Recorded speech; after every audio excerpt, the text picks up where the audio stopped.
এবার ফ্রন্ট ফুটেই খেলছেন কিন্তু শুভেন্দু অধিকারী। কেন? আসলে ভবানীপুর, মহিষাদল যেখানেই যান না কেন সেখানে আগে তিনি কোথায় চলে যাচ্ছেন? থানায় ঢুকে সরাসরি হুঁশিয়ারি দিচ্ছেন। তবে শুধুমাত্র শুভেন্দু অধিকারী কি একা? না, তাজা নেতা আরাবুল ইসলামের কথা যদি বলি, তিনি রয়েছেন। মনে করে দেখুন, মাস কয়েক আগে হুমায়ুন কবির তিনিও কিন্তু একইভাবে একেবারে থানায় ঢুকে সরাসরি হুঁশিয়ারি দিয়েছেন প্রশাসনকে। মানে একটা যদি রাউন্ডে আসে তাহলে আমরা এটা বলতেই পারি কোথাও গিয়ে একটা চাপের খেলা চলছে রাজ্য জুড়ে। আসুন দেখাই শুরুতে। পীযূষ মণ্ডল ওসিকে বলবেন যে শুভেন্দু অধিকারী এসেছিল বিজেপির প্রার্থী নন্দীগ্রাম ভবানীপুরের এবং বিরোধী দলের। বৃহস্পতিবার ভবানীপুর থানায় ঢুকে হুঁশিয়ারি দিয়েছিলেন। ওসিকে বলে এসেছিলেন কোনোভাবেই বিজেপি কর্মীদের ধমকানি চমকানি দেওয়া চলবে না।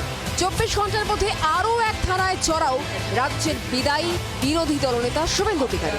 ডিউটি অফিসারকে নির্বাচন কমিশনের গাইডলাইন মনে করিয়ে দিলেন ভবানীপুর ও নন্দীগ্রাম কেন্দ্রের বিজেপি প্রার্থী।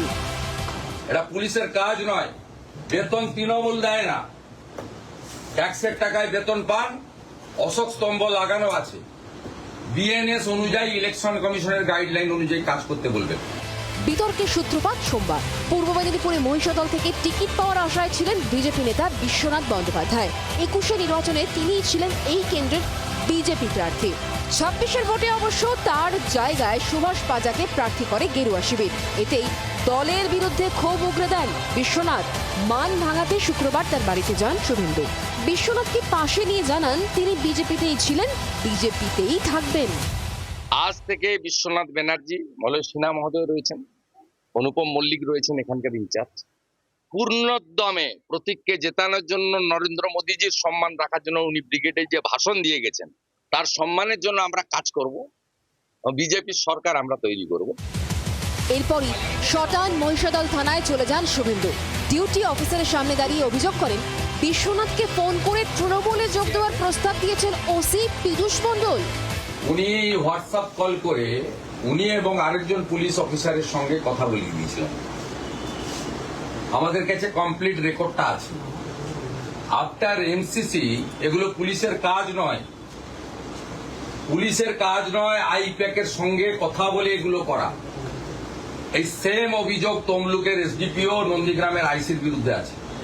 আমি সতর্ক করে দিয়ে গেলাম। গোটা বিষয়টি নিয়ে পাল্টা সুর চড়িয়েছে জোড়াফুল শিবির। পুলিশকে হুমকি দেওয়ার অধিকার আপনাকে কে দিল? আপনার যদি কিছু বক্তব্য থাকে আপনি কমপ্লেন করুন লিখিতভাবে। সামনে একজন পুলিশকে গিয়ে হম্বিতম্বি করছেন, কে অধিকার দিয়েছে শুভেন্দু বাবুকে? ওনাকে তো তৎক্ষণে অ্যারেস্ট করে নেওয়া উচিত। ভোটের বাজারে নেতাদের তর্জন গর্জন চলবেই।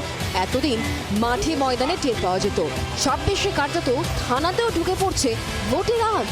পূর্ব মেদিনীপুর থেকে কিরণ মান্নার রিপোর্ট, জি 24 ঘন্টা।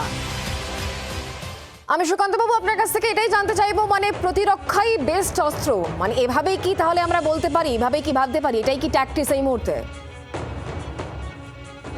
তোমাকে তো একটা হয় আঁচড় দিতে হবে, হয় ধাক্কা মারতে হবে। তো এটাই করতে চাইছে, মানে কোনোভাবে প্রশাসনকে ধমকানো চমকানো তো আমরা অনেকের থেকে আমরা শুনেছি।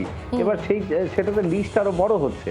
এবার মহিষাদলে তিনি যেটা করলেন, তিনি আর কিছুই করছেন না। যে অঞ্চলগুলোতে মনে রাখবে যে তিনি যেহেতু নিজে ভবানীপুরে গিয়ে থানায় গিয়েছিলেন, মানে কোনোভাবে প্রশাসনকে বলতে চাইছে তার মানে আমরা রয়েছি, শুধু প্রশাসন যেন কোনোভাবেই সরকারের হয়ে কাজ বা যে এক্সিস্টিং গভর্নমেন্ট তার হয়ে কাজ না করে, মানে কোনোভাবে ভয় দেখিয়ে বা প্রশাসনকে কাছে পাবার বা প্রশাসনের নিরপেক্ষতা যদি বজায় থাকে, মানে এই ভয়ের মাধ্যমে, এটা কি ট্যাকটিক, ভয় দেখিয়ে অন্তত প্রশাসন যেন কোনোভাবেই তাদের বিরোধিতা না করে।